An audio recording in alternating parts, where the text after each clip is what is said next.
Back in 2003, there wasn't much to do on a rural army base in Central Texas. Especially if you were a mechanic, a father of three, and married to someone who hated heat, dirt, and being anywhere near an active-duty lifestyle. Which is to say, I didn't blame Lisa for being restless. Not at first. We met in high school back in Idaho. She worked the library desk, always highlighting lines in her notebook and reading Jane Austen like it was a survival manual. I thought she was the kind of girl who'd end up with someone in college, maybe a dentist. Instead, she married me, and for the first couple years, we made it work. I was stationed at Fort Cypress, a base tucked between two dry counties and a Walmart with flickering lights. Lisa stayed in base housing with the boys, Brian, 6, Charlie, 4, and our little surprise, Evan, who was barely 2. When I wasn't under a Humvee or doing endless paperwork, I was home, fixing broken toys, kissing scrapes, playing referee when Brian and Charlie fought over who got the Red Bull. Lisa handled the rest, grocery runs, preschool drop-offs, and the increasingly difficult job of not losing her mind out in the middle of nowhere. But things started to shift that spring. Not all at once, but little cracks began to show. And the first one came with the mail. Lisa used to hate going to the mailbox. Said it was just bills and junk. On most days, I'd grab it on my way in, toss it on the kitchen table, and we'd sort through it while making dinner. Then one week, she started checking it first. Every single day. It didn't matter if she was barefoot, in the middle of a TV show, or if it was raining. She'd be out there, flipping through envelopes before I even pulled into the driveway. I noticed, of course. One afternoon, I joked, "What, you expecting $1 million sweepstakes?" She smiled. "Too quick." Something like that. When I walked in later that night, the mail was already sorted into 2 piles. One on the kitchen table, one in her nightstand drawer, the drawer she now kept locked. She got secretive in other ways, too. Started dressing up on Fridays. Light makeup, perfume she hadn't worn in years. Said she was going to the grocery store or taking the boys to a story time group, though somehow they always came back with fast food wrappers and no library books. One night, I came home to find Evan coloring on the living room floor. He looked up with a big smile and waved his crayon. "Hi, Daddy. What are you making there, buddy?" He held up his paper proudly, a mess of scribbles and stick figures. Most were abstract blobs, but 2 stood out. One of them with long hair, clearly Lisa. The other? A man in a leather jacket, sitting on what looked like a motorcycle. "Who's that?" I asked, pointing to the biker. "Mommy's friend," he said. "The one with the loud bike." I blinked. "You met someone with a bike?" Evan nodded happily. "He gave me a candy. Mommy said not to tell." That night, after everyone was asleep, I broke the lock on her nightstand drawer. It wasn't hard. Old wood, loose hinge. Popped right open.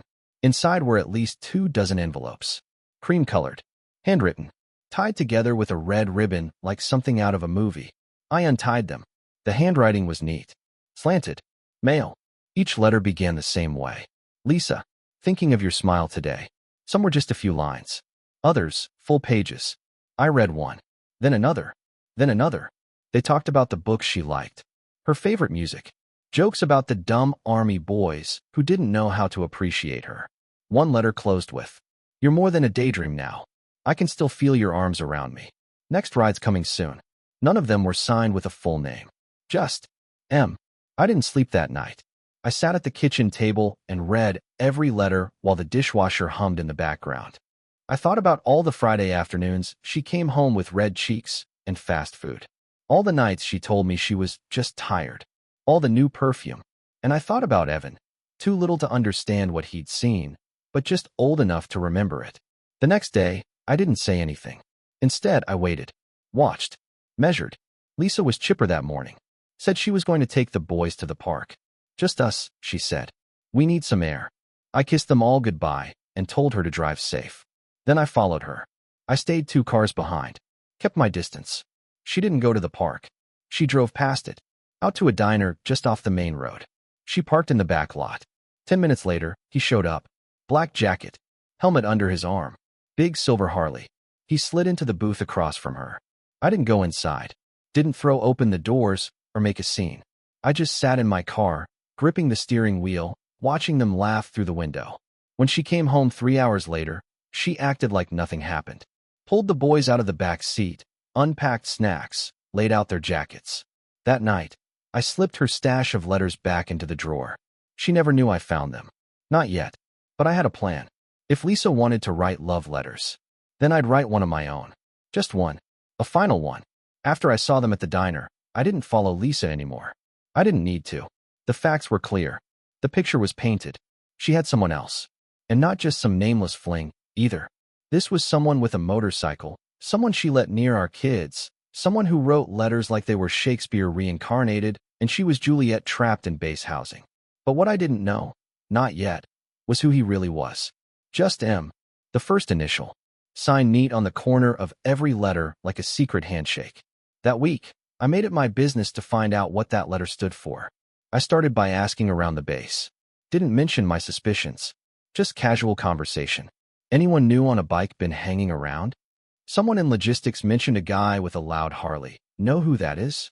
Turns out, there weren't many guys stationed nearby with the time, or nerve, to cruise onto base with a chrome gas tank and a smug grin. And only one name kept coming up. Marcus D. Heller.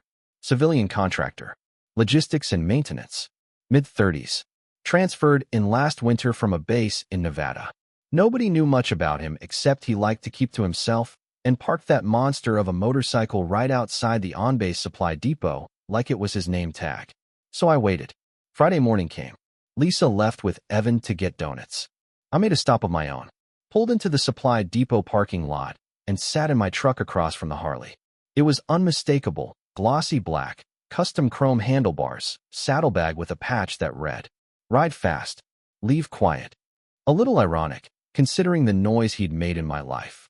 At 8:35 a.m., a tall guy walked out of the depot in jeans and a red tee. Wavy dark hair, sunglasses, coffee in hand. He didn't see me, didn't even glance my way, just straddled the Harley and kicked it to life like it was a loyal dog. I followed him out of the lot. He didn't head toward base housing. Instead, he drove out toward town, toward that same diner. I parked half a block down and waited. 15 minutes later, Lisa's car rolled in. I didn't go inside this time either. Didn't need to. I already had the last piece. His name was Marcus. M from the letters. And now I had a last name, a workplace, and an address. He lived off base, in a rental trailer on a hill behind an old feed store, confirmed by a buddy who worked in housing and owed me a favor. That night, I told myself not to lose it. Not yet. I needed to stay 2 steps ahead. Because now I had something they didn't. Time. Back home, I took a fresh notebook out of the drawer and began copying the letters word for word. It was a long process, but I wanted the whole story. I needed to feel every line, every sentence she wrote to him, every reply he sent back, every whisper they turned into ink. It became a ritual. Late at night, while Lisa slept, while the kids dreamed, I sat in the laundry room, pen in hand, transcribing betrayal. It wasn't about evidence. It was about clarity. I saw how they flirted in metaphors, how they referenced rides no one needs to know about, how they mocked my schedule, my work boots, my good guy act. Marcus had even drawn a little sketch in one, a crude cartoon of me holding a wrench with a dunce cap. Lisa thought it was hilarious. She wrote back, "You always know how to make me laugh. He's so clueless." That one stuck. Clueless. I remembered that next Sunday morning while pouring cereal for the boys and fixing the sink, she said had been dripping forever. Clueless. Right. On Wednesday, Charlie came home from school with a cough. Lisa was already frazzled, juggling his medicine and running late for her errand. "Can you watch Evan while I drop off some stuff at the consignment store?" I nodded. "Take your time." As soon as she pulled out of the driveway, Evan walked in holding a toy motorcycle. "Uncle Marcus gave this to me," he said proudly. My stomach twisted. "What else did Uncle Marcus give you, buddy?" He paused. "A lollipop. And he said he's going to take Mommy to the lake soon." I crouched down. "Did Mommy say that too?" He shrugged. "They laughed about it when I was eating fries. They said I didn't hear, but I did." That night, I opened her drawer again. There were 3 new letters, still tied with the same ribbon. I checked the postmark on the most recent one. It came from a civilian address just a few miles from here, Marcus's trailer. So he wasn't even trying to hide it anymore. He was mailing her love notes from across town. In one, he wrote, "I think about what it'll be like when he's gone. Just you and me. You deserve to be happy."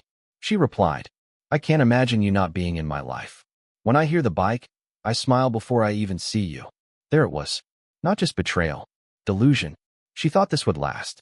She thought he was more than a thrill ride. She thought I'd never know. But now I did. And I knew something else too. Lisa had a checkup 2 months ago. She mentioned some discomfort. Blamed stress. But then I remembered. She came home with a prescription. One she didn't mention again. I knew the name. Looked it up. It was for an STI. One you don't get from being stressed. My hands went cold. She hadn't told me. Hadn't told him. Or maybe she didn't know where she got it. Maybe she didn't care. But I did. That night, I started writing a letter. Not to her. To Marcus. Just one. My handwriting was slow. Purposeful. I wrote everything. The affair, the dates, the letters, the diner, the drawing Evan made, the secret names. I didn't hold back. And at the very end, I added one line in bold. P.S. You should get tested. She gave you something you didn't ask for. Then I addressed it to his home address. Sealed it. And waited until the weekend to mail it. Not from our box. From the post office. No return address. No warning. Just truth, wrapped in an envelope. But here's the part that made everything unravel. His wife got it first. I mailed the letter on a Saturday morning, just as the post office opened. No return address. No hint it came from me. Just a plain white envelope, addressed in block letters. Marcus D. Heller. 109, Hillside Trailer Park. Lot number 7. Denton County, Texas, 75299. Inside was my quiet confession. The affair spelled out in black ink. And the postscript I knew would detonate the moment it was read. P.S. She gave you something you didn't ask for. I didn't expect fireworks. Didn't expect screaming or confrontation. I just wanted the silence between them shattered. I wanted him to look at her differently. And I wanted her to feel it. What I didn't expect was that his wife would open it first. I didn't know he had a wife at all. Lisa never mentioned one. None of the letters hinted at another woman in the picture. And for months, Marcus made himself out to be the free-spirited loner, cruising from town to town on his Harley with no baggage. But 2 days after I mailed the letter, a name came up I hadn't heard before. Janine Heller. It started with a phone call. I was at the auto bay after hours, replacing a wheel bearing on an old Ford, when my phone buzzed with an unknown number. Hello. Silence at first. Then a woman's voice. Low, clipped, shaking with restraint. Is this Lisa's husband? I froze. Who's asking? She took a breath. My name is Janine. I'm Marcus's wife. Just like that. A blade slipped between the ribs. I found your letter.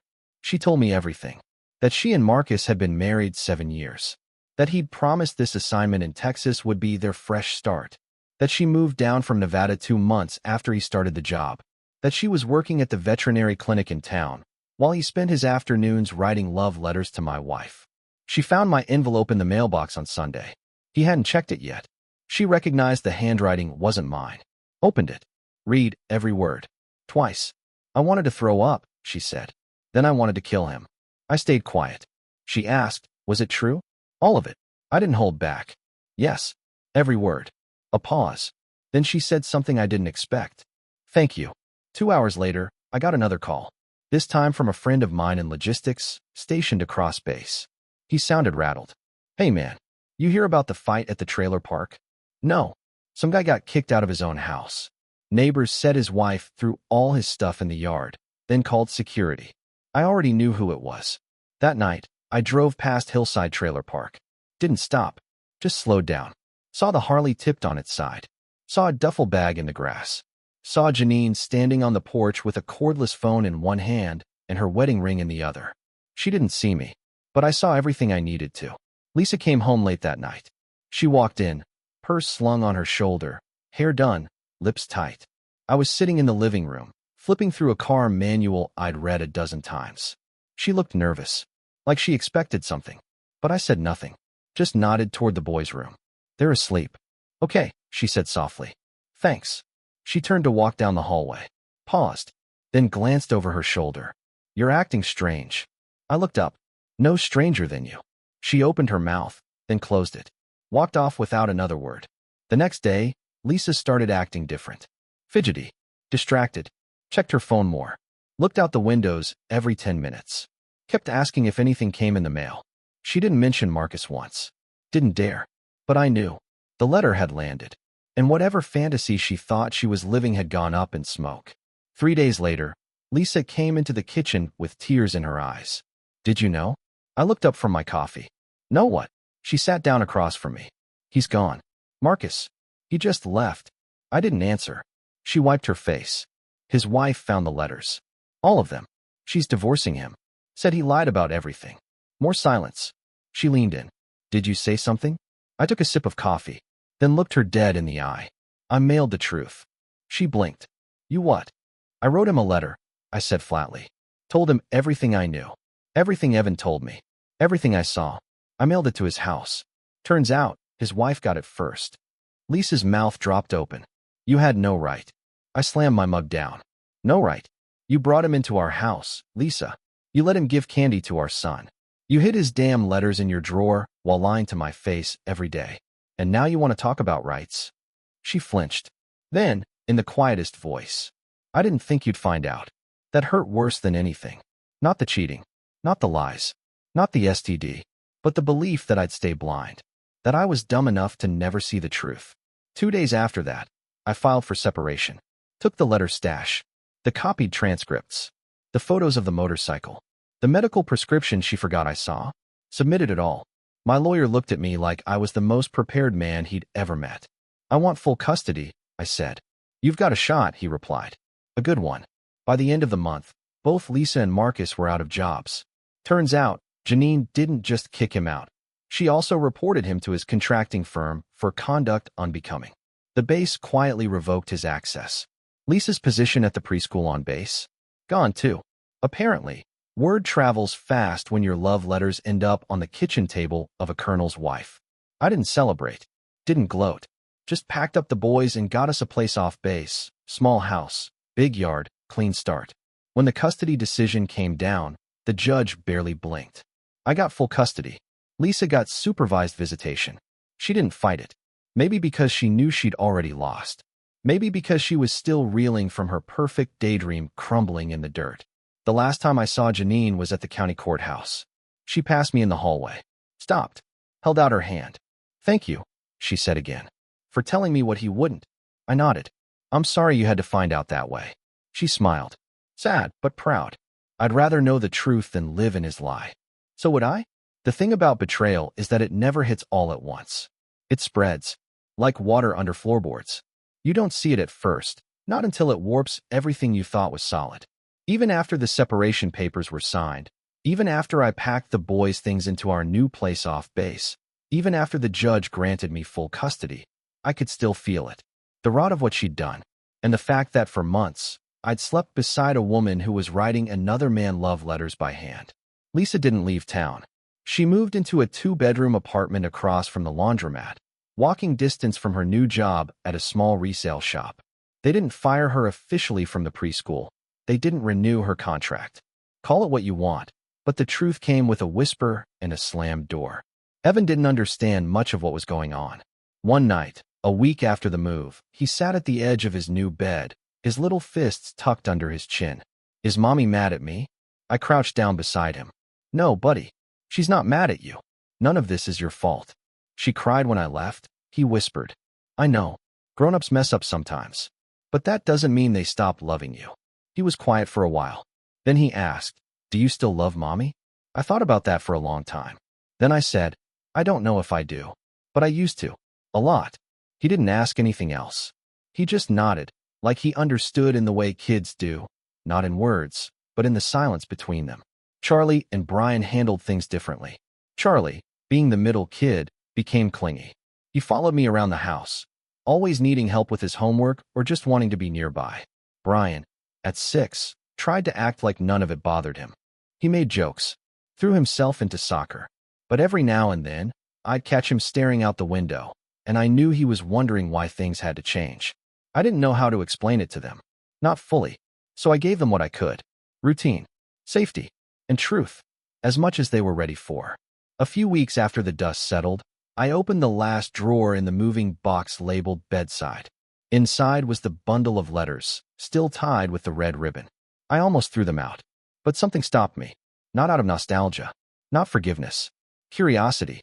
I sat down in the quiet of the new house, poured myself a glass of whatever beer was left in the fridge, and opened the first one. I read every single one of them again. This time not as a betrayed husband, but as someone studying a stranger. And what I found was this. Lisa had been gone long before Marcus ever parked that Harley on base. The letters weren't just about lust or infidelity. They were full of escape. Lines like, "I miss who I used to be before the army life buried me." Or, "You remind me I can still feel things." Not just mom things. Not just wife things. She wasn't writing to Marcus. She was writing to her past self. He just happened to be the mirror. That didn't excuse it, but it explained a little. I didn't respond to any of her calls. For weeks, I kept communication through the court's parenting app.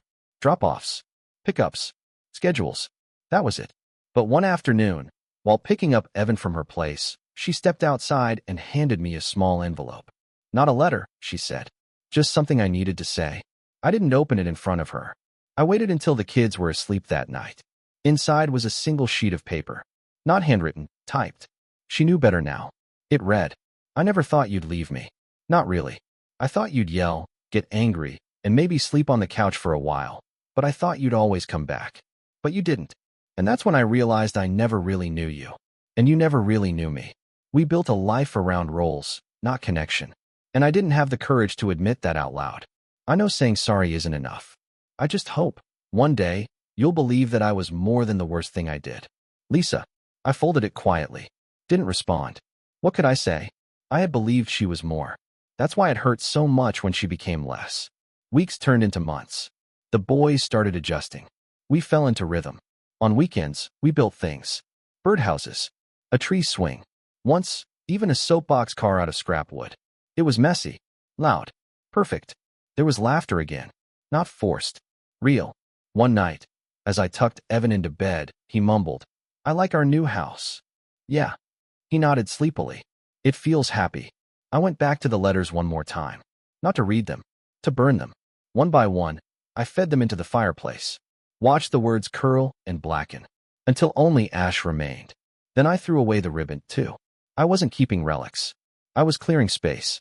And slowly, something else started to grow. Not new love. Not yet. But self-respect. Quiet mornings with coffee on the porch. Evenings tinkering in the garage. Laughter over cereal with 3 boys who didn't care that their family looked different now. Only that it felt right. It was enough. For now. But the thing about letters is they don't always stop. Because 3 months later, Lisa sent one more. But this one wasn't for me. It was for him. 3 months after I burned the last letter, I came home to find a small manila envelope sitting on the edge of our mailbox.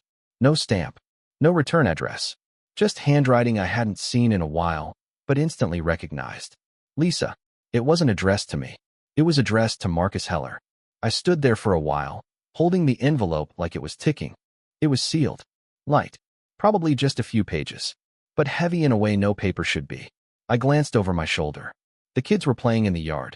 Evan was chasing bubbles. Charlie was kicking a soccer ball. Brian sat on the porch with a book half open in his lap. Normal. Peaceful. And Lisa was trying to reach backward. Again. I didn't open it. Not yet.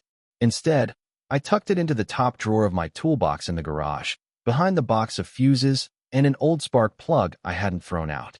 Then I waited. A few days later, I saw her at the pickup line outside Evan's preschool. She looked different. Thinner. Pale. Like she hadn't been sleeping. Her hair was tied back in a loose knot, and she wore a sweatshirt that looked 2 sizes too big. When she walked Evan to the car, I stepped out to meet her. "I got your letter." Her eyes flinched. "It wasn't for you." I noticed. She tucked a strand of hair behind her ear. I didn't have his address. I thought maybe. I cut her off. He doesn't live there anymore. Janine left with the trailer. Marcus disappeared. Her eyes darted away. "Oh, why are you writing him?" She swallowed hard. "I don't know," she said. "Closure. Or maybe I just wanted him to know it wasn't all a lie." I stared at her. "You think that'll make it better?" She shook her head. "Not better. Just less empty." That night, I opened the envelope. I figured I owed myself that much. It wasn't long. 2 pages, front and back. Neat handwriting. Folded once. The opening line hit like a shovel. "Marcus, I think about you more than I should." She went on to say that she missed the way he made her feel. Young again. Noticed. Seen. She blamed the collapse of her marriage on herself, but also hinted that some people aren't meant to be in cages of duty and diapers. She wrote, "You were the only part of this life that felt like mine." And near the end, She added, if there's still space in your life, I'd like to talk. Just talk. No pressure. Just me and you. Honest this time. She left a phone number. No name signed at the bottom. Just a final line. You know who. I didn't mail it. I shredded it. Not out of spite, but because it didn't deserve to land. Not in Marcus's hands. Not in anyone's. Lisa wanted a new version of a dead story. One where she and Marcus were star-crossed lovers tragically pulled apart by circumstance. But there was nothing tragic about what they did. Just selfishness, disrespect, and a total lack of accountability. She wasn't writing for closure. She was writing for a door to reopen, and I wasn't going to hand her the key. A week later, Janine called me. I hadn't heard from her since the courthouse, but her voice was steady, calm. I wanted you to know, she said. Marcus tried to reach out. My heart paused. Oh, yeah, called me last week. Told me he was sorting his life out and wanted to explain things. I told him to lose this number. Good, I said. She hesitated. And I got something else. In the mail. From Lisa. I stiffened. She sent it to you? No, Janine said. She sent it to him. But I still get his mail. I opened it by instinct. I felt my face flush. What did you do with it? I read it. Then I burned it. We shared silence for a moment. I'm sorry she dragged you into that, I said. Janine laughed, but it was bitter. I'm not. That letter showed me she still thinks she's the victim. That she was owed something. Closure, I muttered. She wants an audience. I'm done giving her one. So was I? 2 weeks later, Lisa asked to speak with me in person. No lawyers. No app. Just a conversation. I agreed, reluctantly. We met in the back booth of the diner where she used to meet Marcus. The waitress recognized her. Gave me a strange look. I ignored it. Lisa sat down with a nervous smile and a coffee she barely touched. I want to apologize. I folded my hands. Waited. She looked tired. Not just physically, but like a candle that had burned down to the nub. I wasn't thinking straight, she said. When I sent that last letter, I guess I hoped he'd still care. Why would he? I don't know. She shook her head. Maybe because I wanted someone to. I leaned forward. You had someone, Lisa. You had me. For years. I know. No, you don't know. You think this was about feeling noticed. But it was about respect. And you threw that away for cheap romance and borrowed time. She didn't deny it. Just stared at her coffee. I'm trying to be better, she whispered. Then start by staying out of our lives unless it's about the boys. That hit. She blinked. You really think it's too late? I nodded. I don't think it. I know it. After that, Lisa kept her distance. She showed up for her supervised visits. She brought snacks, helped with homework, stayed polite. But the spark she once clung to, that what if look she used to flash in my direction, it was gone. Snuffed out. And honestly, that was a relief. I started seeing glimpses of peace again. The boys laughed more. Evan stopped asking about motorcycles. Charlie started calling our new house home without hesitation. And one Saturday morning, Brian came into the kitchen holding his latest school assignment, a little essay titled My Hero. He wrote, My dad is my hero because he always tells the truth, even when it's hard. He builds things with me. He makes pancakes. He doesn't lie. That's why I want to be like him. That one stayed with me. Because in all the noise and betrayal and bitterness, that was the win I never saw coming. The final nail in the saga came from Janine, again. She called me one last time. I thought you should know, she said. Marcus was arrested. What? Bar fight. DUI. Something else. He's a mess. Not your problem anymore. But figured you'd want to hear it. I did. Not out of spite. But because it reminded me I hadn't just dodged a bullet. I'd survived the war. It took nearly a year before I stopped expecting the worst every time the phone rang. Before I stopped flinching when the boys mentioned their mother's name. Before I could walk past the mailbox without my stomach twisting like it had something to confess. But time, as it turns out, is a better pen than any of them used. And in that quiet year after everything broke, something unexpected happened. We started writing letters again. Only this time, they were different. It started with Brian. He was struggling with math, specifically fractions, and had gotten frustrated during dinner. Why do I even have to learn this? It's not like you use fractions to fix a car, he grumbled. I smirked. Oh, buddy, you use M all the time. He rolled his eyes and stomped off to his room, slamming the door. Later that night, I wrote him a note on a sticky pad and slid it under his door. Dear Brian, I use fractions every day. 3/8 wrench, 1/2 socket, 5/16 bolt. Math's not just numbers, it's tools. Love, Dad. The next morning, I found a sticky note on my coffee cup. Okay, that was kind of cool, but I still hate homework. And just like that, we had a new kind of mail system. Charlie joined in a few days later, leaving me a crudely drawn comic strip taped to the fridge. It showed a caped version of me, Super Dad, using a wrench to fight off a monster made of unpaid bills and laundry. I laughed for 5 minutes straight. I wrote back, praising his drawing and asking if Super Dad could get a break long enough to eat cereal without being attacked by toast zombies. He loved it.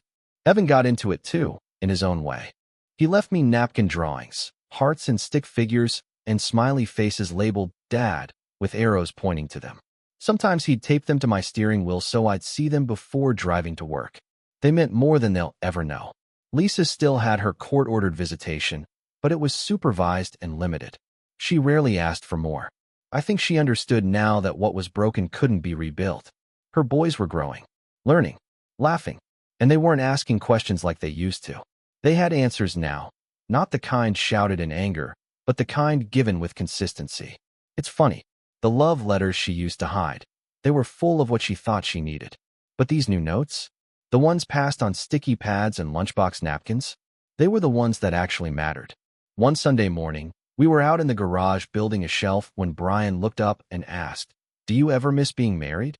The question hit harder than a hammer swing to the thumb. I didn't answer right away. He was watching me, tools in hand, waiting. "I miss who I thought we were," I said finally. "But I don't miss pretending we were happy when we weren't." Charlie looked up from his screws. "You seem happier now." I smiled. "That's because I am." Evan chimed in. "Me too. I don't like yelling." "Neither do I, buddy." And that was the end of that. They went back to work, and the garage filled with the sound of wood and wrenches. The good kind of noise. One night that fall, I pulled out a shoebox I'd labeled letters, new. Inside were dozens of scraps from the boys. Notes, drawings, jokes. I'd saved every one, even the silly ones that made no sense. Because they were honest, innocent, real. And in that moment, I realized something. For months, I'd obsessed over the pile of lies Lisa left behind, the ribbon-bound poetry of betrayal and excuses. But now I had something better. A new pile, written in crayon and misspelled words. Made of truth, made of love. On Evan's 5th birthday, he opened his card from me and grinned.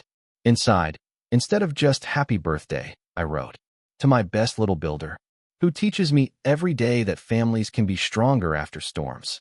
Love, Dad." He hugged me so tight, I almost dropped the cake. People sometimes ask me now if I'll ever date again, if I've moved on, forgiven her. And I tell them this. I've moved forward. That's different. Forgiveness? That's complicated. Some things you let go of slowly, not because the person deserves it, but because you deserve peace. I'm not bitter, but I'm not foolish either. I don't need a new love story to replace the one that fell apart. I've got 3 stories already, ones I'm still helping write. Brian, Charlie, Evan. Each day, a new page. And these days, the only letters I need are the ones that start with, "Hey Dad," and end with, "Love you." A few months ago, Janine sent me a Christmas card. She included a photo of her standing outside a new veterinary clinic, her own. "I opened it last month," she wrote. "Thought you'd like to know. Thanks for helping me get here, even if you didn't mean to." I smiled. Sometimes destruction clears space for something new. Not better, not worse. Just real. That spring, Evan brought home a school assignment. "Write a letter to someone you admire." He handed it to me one morning, cheeks red. It read, "Dear Daddy, you fix cars, and you fix sad days too. I love you more than motorcycles and cartoons.